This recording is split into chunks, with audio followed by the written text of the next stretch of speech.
Helene Stanley was cast to portray Cinderella, in a second role as Anastasia. In a cartoon picture like Cinderella, you don't really see me. I'm the live Cinderella. I act out the part, and then the artists take it from there and draw me. Cinderella was the first of the Disney animated features to be completely photographed and edited using live actors. Always the innovator, Walt Disney realized that in this way, the pacing of the story could be fine-tuned and the editing tightened using the live-action footage before the costly animation process began.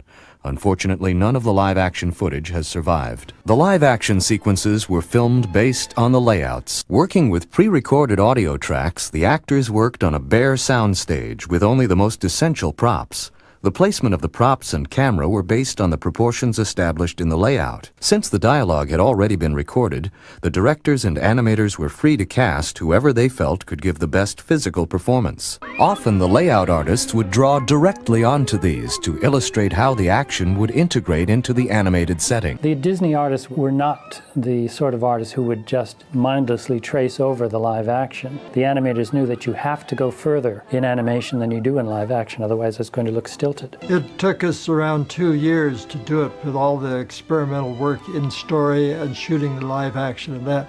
But once we started animating it, it went quite fast. And we probably did the whole thing in 6 months.